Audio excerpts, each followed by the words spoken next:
Natural hair colour కోసం చూస్తున్నారా? అయితే Anoos henna and black expert వాడండి. నమస్తే రమ్మగారు. నమస్తే జయ. మాఘ పౌర్ణమి ఉంది, దీని యొక్క విశిష్టత. మాఘమాసమే విశిష్టమైన మాసం. అంతేగా, మాఘమాసం విశేషాలు చెప్పుకున్నాం కదా మనం. మాఘం సౌరమాసం అని చెప్తాం. నారాయణ ప్రీతి కోసమే, శ్రీ మహావిష్ణువు ప్రీతి కోసమే చేసుకుంటాం. మొదటి రోజు నుంచి చివరి దాకా ప్రతిరోజు ప్రాతకాల స్నానము, సూర్య దర్శనము, సూర్యుడికి అర్ఘ్యం ఇవ్వటం, సూర్యనారాయణమూర్తి ప్రీత్యర్థము పాలు పొంగించటము, ఇవన్నీ చేస్తాం కదా. స్నానం చాలా ముఖ్యమైనదిగా చెప్పుకుంటాం కదా. ప్రాతకాల స్నానం, సూర్యోదయానికి 1 నిమిషం ముందు స్నానం చేయటం, ఉదయించిన సూర్యబింబానికి నమస్కారం చేయటం. అయితే ఈ మాఘ పౌర్ణమి కూడా చాలా విశేషమైన రోజుగా చెప్తారు. మహామాఘి అంటారు. మామూలుగా మనకి ప్రతి పౌర్ణమి విశేషమే. పౌర్ణమి నాడు ప్రత్యేకంగా స్నానం చేయటము, అర్చన చేసుకోవటము, నారాయణులైనా అర్చించాలి, శివారాధన అయినా, సత్యనారాయణ వ్రతాలు చేసుకోవటాలు, ఇవి మనం ప్రఖ్యాతంగా వింటాం కదా. అయితే ఈ మాఘంలో ఈ పౌర్ణమి నాడు సముద్ర స్నానం చాలా విశేషంగా చెప్తారు చేయ. మామూలుగా మనకి సముద్ర స్నానం తెలుసు, కార్తీక పౌర్ణమికి చేస్తాం కదా. దానికి ప్రత్యేకంగా ఉంది. ఆకామావై అంటారు. ఆకామ అంటే ఆషాఢ పౌర్ణమి, కార్తీక పౌర్ణమి, మాఘ పౌర్ణమి, వైశాఖ పౌర్ణమి, ఈ 4 పౌర్ణములు సముద్ర స్నానానికి చాలా విశేషమైనవి. చాలా విశేషం. వాట్లల్లో మహామాఘి మరీ విశేషం. హైదరాబాద్ వాసులకి సముద్రం లేదు, మనం ఏం చేయాలి? మనకు వెంటనే డౌట్స్, మనకు సముద్రం లేదు కదండి అంటే వెళ్ళాలి. ఎక్కడికైనా వెళ్ళలేము, కనీసం ఇంట్లో అయినా పొద్దున్నే స్నానం చేయండి, నదీ స్నానం చేయొచ్చు. సముద్రము చాలా విశేషంగా చెప్పబడుతుంది ఇక్కడ. మామూలుగానే మనం ఒక వాక్యం చెప్పుకుంటాం, నదీనాం సాగరోగతి అని. నదులన్నీ కూడా, అన్నిటి కూడా సాగరమే వాటి గతి. పైగా ఆకాశాత్పతి తుంతోయం యథాగచ్చతి సాగరం సర్వదేవ నమస్కారో కేశవం ప్రతి గచ్చతి. ఆకాశంలోంచి పడిన ప్రతి నీటి బొట్టు సముద్రం వైపుకే ప్రయాణం చేస్తుంది. మన నమస్కారాలన్నీ కేశవుడికే చెందుతాయి.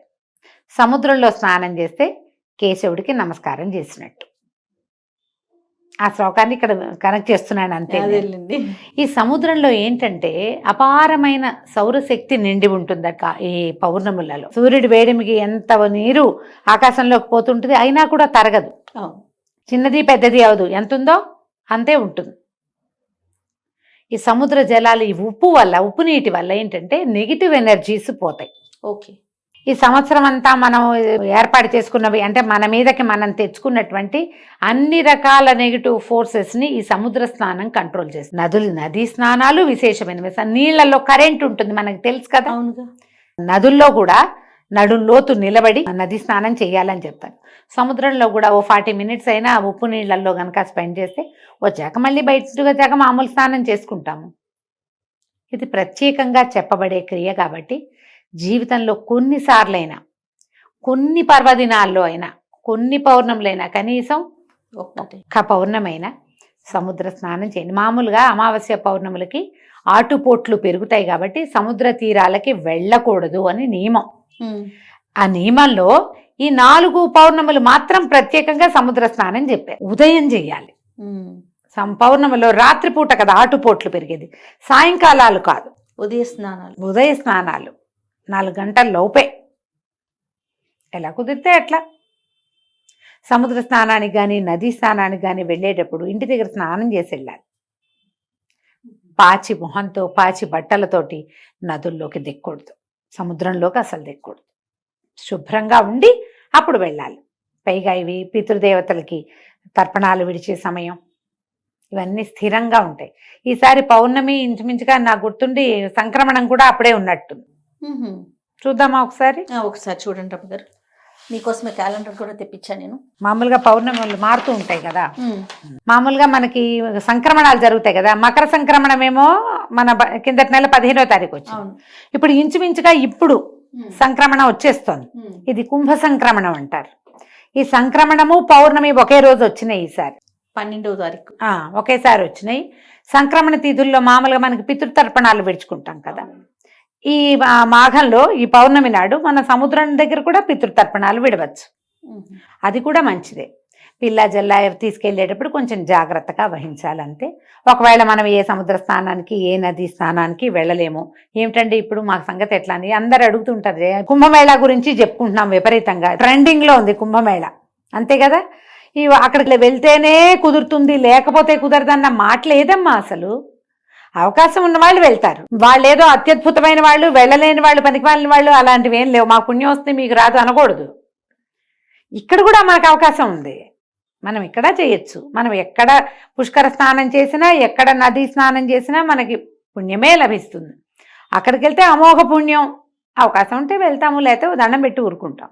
ఇప్పుడు మనకు సముద్రం లేదు, నది లేదు అంటే ఇంట్లోనే పొద్దున్నే స్నానం చేయండి.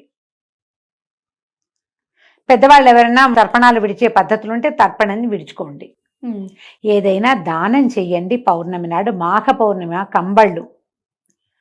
కంబళ్ళు, వస్త్రాలు, చెప్పులు, గొడుగు, తిలలు, నెయ్యి నిండుగా, తిలాలు నిండుగా ఉన్నటువంటి చెంబు, ఏదైనా ఒక వస్తువు, పాత్ర, అంటే మంచి నీళ్ళ పాత్ర, అవి కూడా దానం చేయొచ్చు.